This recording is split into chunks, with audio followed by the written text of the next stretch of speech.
Stampers, Kim from stampingandperfection.com. Welcome to my craft room. I wanted to share a Christmas card that I was making, and I'm actually participating in a sketch challenge over at Paper Craft Crew this week. I really love doing sketch challenges. I'm actually on the design team at Paper Craft Crew. So I wanted to share one of the Christmas cards I was making with this week's sketch. I am using the Best of Christmas. I love these Stampin' Up! Best of sets. Each month they come out with a new Best of set to celebrate their 25th anniversary. Usually they're images from past stamp sets, like popular images, and then there will be one new image. And this year the new image is the ornament set, and I really loved this. I loved the Dasher stamp when it was out, and I loved this Santa Claus. How cute is he?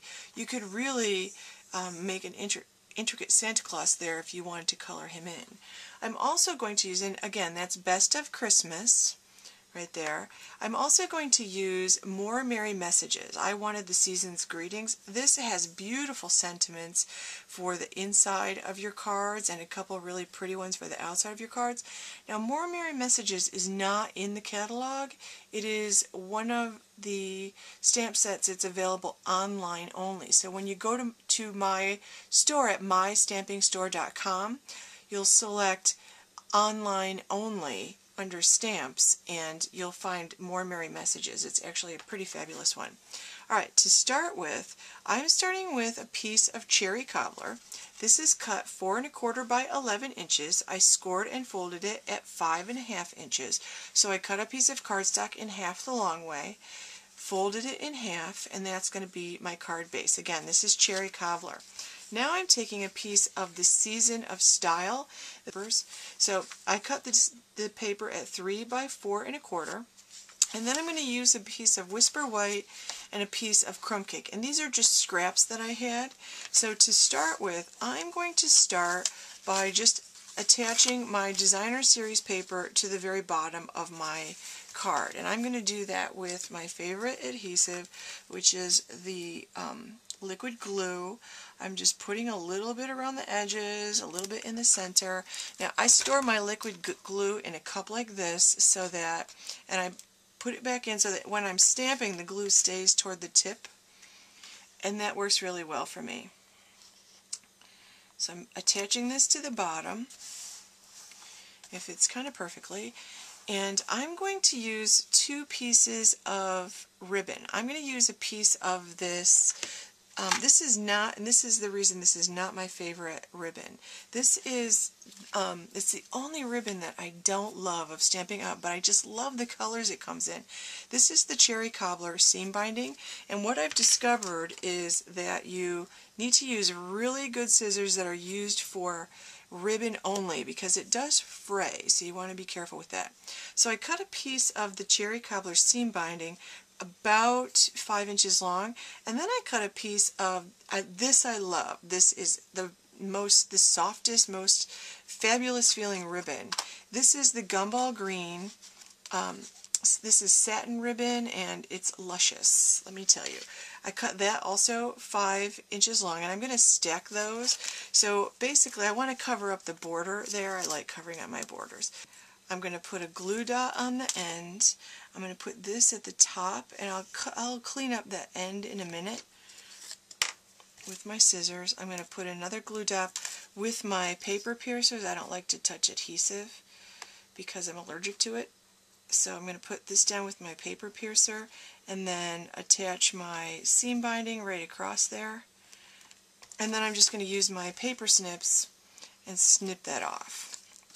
Now, I like to snip from the back because then I can hold my paper snips right along the edge of my card like that. I'll do the same thing with the Gumball green, except I'm going to layer that on top of the Cherry Cobbler. So I'll put that down, leave a little tiny bit of the Cherry Cobbler peeking through.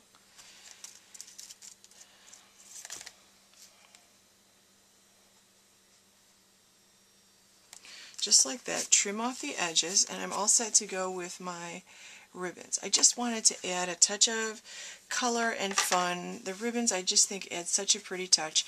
Now when I'm all done, I can add another glue dot with my paper piercer under the center of that if I want to.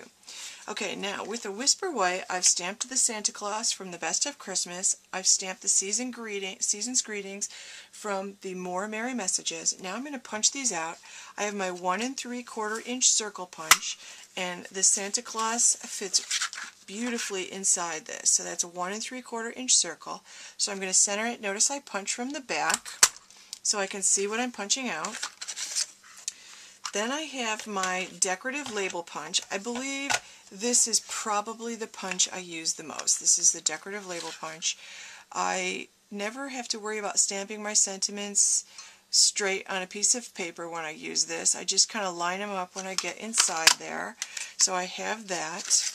And then I have a piece of crumb cake, and for that I'm going to use this is my 2 3/8 inch scallop circle punch. Love these. I love layering these together. I considered Gumball green here. You might like Gumball green a little bit better.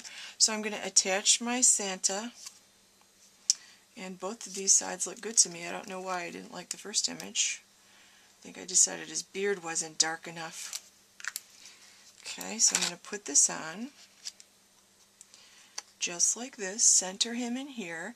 Then I'm going to pop this up with a couple of dimensionals, just because I love dimensionals. I'll just put 2 dimensionals on it.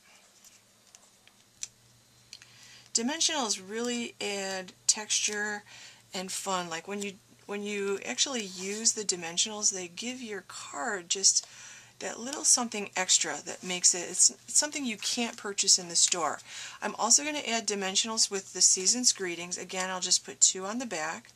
I could put a Gumball green mat behind this or a crumb cake mat behind this if I wanted to, but I just kind of want to keep it a little simple. I'm going to put this off to the right, just like that. Now I've created a bow out of the seam binding using very sharp scissors to cut the edges of that, and I'm going to attach that right here next to the Santa. So I'm going to turn it. I don't want him to cover up my Santa. I'm going to put it a little bit below where I have my satin ribbon. Then for my final touch, I'm using one of these fabulous frosted finishes embellishments that Stampin' Up! Has in their holiday catalog, and these are available until January 2nd, but I can guarantee you I'm going to be wanting to use these little snowflakes in January and February when it's actually snowing here. So I've made sure I ordered a couple of these because I love the touch they add, and I want to add this to the center of my bow just like that. Okay, so that's my finished card. Thanks for watching. Check out my blog at stampingimperfection.com. And if you like this card, you might enjoy a subscription to my Simply Cards Club. It's a club where you get 2 emails every month, about 15 days apart or so, with 2 different card ideas and all the instructions, the measurements, everything that you need to make that card at home, and lots of tips and ideas for using the supplies that you have to create a card similar as well. So check out the details of Simply Cards on my blog at stampingimperfection.com. Thanks for watching.